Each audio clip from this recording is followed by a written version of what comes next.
மதுரையில் 10 வயது சிறுமிக்கு பாலியல் தொந்தரவு அளித்ததாக சிறப்பு சார்பு ஆய்வாளர் கைது செய்யப்பட்டு சிறையில் அடைக்கப்பட்டிருக்கிறார்.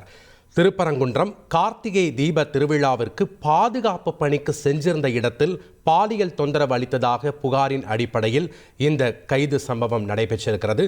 விவரங்களை வழங்கினார் செய்தியாளர் ஜெகநாத். வணக்கம் ஜெகநாத், இந்த சம்பவம் தொடர்பான முழு விவரங்களையும் பதிவு பண்ணுங்க. வணக்கம்.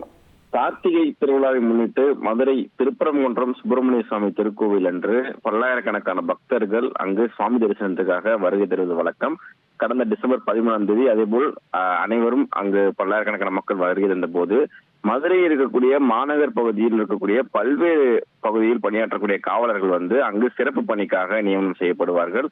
அதேபோல் அன்று சிறப்பு பாதுகாப்பு பணிக்காக சென்ற மதுரை திடீர் நகர் காவல் நிலையத்தை சேர்ந்த சிறப்பு சார்பு ஆய்வாளர் ஜெயபாண்டி. பால் குடிக்கிற பிள்ளைங்களுக்கு படிப்பான ஆச்சரியப்படாதீங்க. இங்க ஒருத்தர் டே கேர் ஸ்கூல் ஆரம்பிச்சு மாசம் 2 லட்சம் ரூபாய் சம்பாதிக்கிறார். எப்படின்னு கத்துக்க ஃப்ரீடம் ஆப்பை டவுன்லோட் பண்ணுங்க என்பவர் அங்கு பக்தராக வருகின்ற 10 வயது சிறுமிக்கு பாலியல் தொந்தரவு அளித்ததாக புகார் ஒன்று எழுப்பியிருக்கிறார்கள். அந்த புகாரின் கீழ் பார்த்தீர்கள் ஜெயபாண்டி மீது போஸ்கோ சட்டத்தின் கீழ் வழக்கு ஒன்று பதிவு செய்யப்பட்டிருக்கிறது. குறிப்பாக அந்த வழக்கு பதிவு செய்த நிலையில் தற்போது ஜெயபாண்டி அவர்களை கைது செய்து சிறையில் அடைக்கப்பட்டிருக்கிறது குறிப்பிடத்தக்கது. மேலும் கைது செய்யப்பட்ட சிறப்பு சார்பு ஆய்வாளர் ஜெயபாண்டி சஸ்பெண்டும் செய்யப்பட்டுள்ளார் என்பது தற்போது புதிய தகவலாக கிடைத்திருக்கிறது.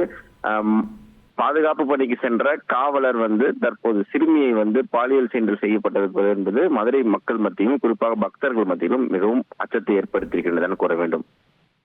நன்றி ஜெகநாத், உங்களுடைய தகவல்களுக்கு.